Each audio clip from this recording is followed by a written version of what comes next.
What's up YouTube? This is JP Panther back on a video, and today's video is actually a breaking news Marvel news update video. Again, this came out last night, so I didn't really have time to talk about it and do a video about it. But again, I will link the article in the description box down below so you guys can check it out. So this comes from the Los Angeles Times. It says Marvel's Doctor Strange sequel loses its director over creative differences. And the director is Scott Dickerson. He was the director for the first Doctor Strange, and he was going to be the director for this one. So I'll just read the article. And again, I'll read the article, and then we'll talk about it, stuff like that. So Scott Dickerson announced Thursday on Twitter that he and the studio mutually agreed to part ways on Doctor Strange due to creative differences, but he will remain as an executive producer. Slated for May 2021. Doctor Strange is on Phase 4, and this is what his tweet says and stuff like that. And they said it's also said that the events from the upcoming Doctor Strange sequel, the Disney Plus TV series WandaVision, would tie into Doctor Strange sequel and will include Elizabeth Olsen reprising her role as Wanda, Scarlet Witch. And the statement, Marvel Studio confirmed that the parties have parted ways due to creative differences. We remain grateful for Scott to his contributions to the MCU, said Marvel director co-worker, blah blah blah. And again, it just keeps on going on and on and on. I'm just gonna give you my quick thoughts about it, right? Here's the thing, right? I know people are freaking out, say, oh my god, this is the end of phase woke. This is what happens when it goes woke. This is what happens when Marvel and Disney start messing up. First of all, let's pump the brakes, because I gotta let you guys know what it is. First of all, this has been happening. This happens all the time with studios. This even happened with Marvel. This happened like 3 or 4 times with Marvel, if I can remember. The problem is that Marvel wasn't popular, so no one really gave a crap. Now that they're the hottest, biggest thing, now it's like, oh my god, the movie's gonna be a disaster, blah blah blah. Remember, this happened with Terrence Howard. Then this happened with Terrence Howard. There's like things that, certain things they just can't control. Like this happened with Terrence Howard. This happened with Edward Norton. This happened with Patty Jenkins with Dora the Dark World, which was smart that she left because of that bullshit. That movie was really trash.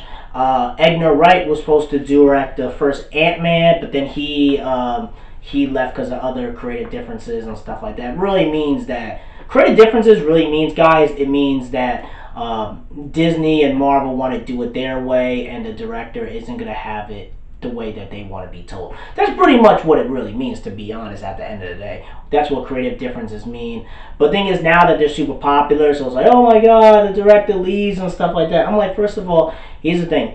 Scott Dickerson, what I have read about him and looked at his autobiography and stuff like that, is that he's more of a horror director. Like, most of his movies are scary movies and stuff like that. And the thing is, I can see Kevin Feige and Disney being like, nah, we can have certain elements of horror, but we can't have it as a horror scary movie.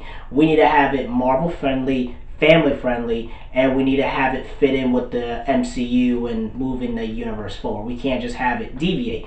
And you could tell he really wanted to go crazy, because even if you watch the Comic-Con panel, he's like, this is going to be the MCU's first horror film, and you know that they ain't going to let that crap happen, because now they got merchandise and comics and like video games and theme parks. It's a lot of stuff, business wise, and be like, listen, we can't have the general public be alienated with the horror elements, or too much of the horror elements. So what we're going to do is that we're going to part ways. I don't know, that's pretty much what it was. So, and also the thing is with Doctor Strange, if you really pay attention to this movie, or at least just what it is so far, just reading like information, stuff like that, it seems like Scarlet Witch is going to be like the main character of the Doctor Strange sequel. If you notice, this movie has really nothing to do with Doctor Strange. This movie really has to do with using his power to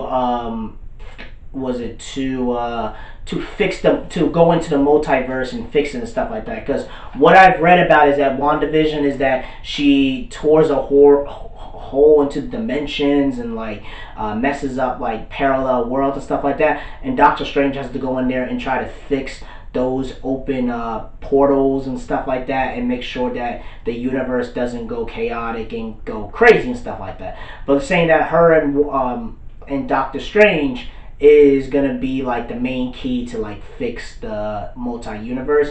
And also another thing is that it gives an excuse to bring X-Men, Fantastic Four, Deadpool, and even Namor and all these other characters that we want from the comics onto the big screen, where it actually makes sense. Because now that they pulled the Dragon Ball Z time travel in Avengers Endgame, they could do multi-universe of madness and do different parallel worlds and be like, hey, the reason why these characters weren't here because why Thanos was blowing up the universe, they were in a different parallel world and dimension this whole entire time. So, you know what I mean? Again, like, that's what I've been reading about, and it seems like this is not even going to take place after the first Doctor Strange.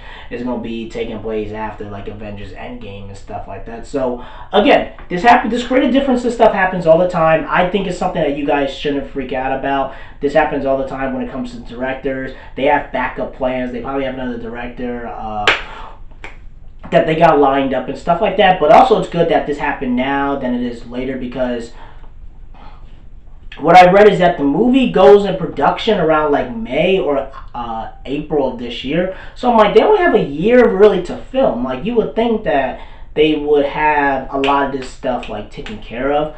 But hey, it is what it is, man. It seems like they got they're doing it their way. They got their own studio. They got different regions and stuff like that. But hey, it is what it is. I'm really, and I just feel like, you know, you guys shouldn't freak out about it. And, you know, it's the end of Marvel. Listen, Marvel's still gonna make money, and also I think that's smart from a business point of view. They're like, okay, well, we can't have it as a horror element because we need to make sure we make money, and we have to make sure that it doesn't alienate people and stuff like that. So again, things happen. It's gonna be fine. And the problem is also, I think another reason why they're doing it, this is my personal opinion, I feel the reason why they're doing it is because Doctor Strange and Ant-Man, as much as people like these characters, they don't make Black Panther, Captain Marvel, Spider-Man number. They're not billion-dollar characters. Again, they're characters that people like, but they're not characters that are automatically going to make $1 billion. And now that Marvel is super popular, they expect Doctor Strange and Ant-Man and all these other characters to do Black Panther or Cap. They're not expecting them to do Avengers type numbers, but they're expecting them to do at least Black Panther, Iron Man, Captain America, Captain Marvel, Spider-Man type numbers. Like, we're expecting it to be at least like low 900 and high $1 billion. Like, at this point, because you guys are super popular, so you should be able to bring in the money. So I think that's one of the reasons why they're bringing this multi-universe of madness, to get more people, to get more butts in seats, and to convince more people to hire those box office numbers. So you know, people will be more interested to see their movies rather than the first one. You know, that's just my guess, and that's just my opinion. That's just how I view it. If that's, you know, you could agree or disagree, but I'm looking at it from a business point of view. That's really it, guys. Let me know in the comment section below. Tell me what you guys think. Do you think this is the end of Marvel? Do you think Marvel is going to go downhill? Do you think things happen? I feel like all this crap happens. You know, there's a lot of things you just can't control. Just tell me what you guys think in the comment section below. Rate and like the video and subscribe. Make sure you subscribe to this channel. Peace, and have a great day, and take care.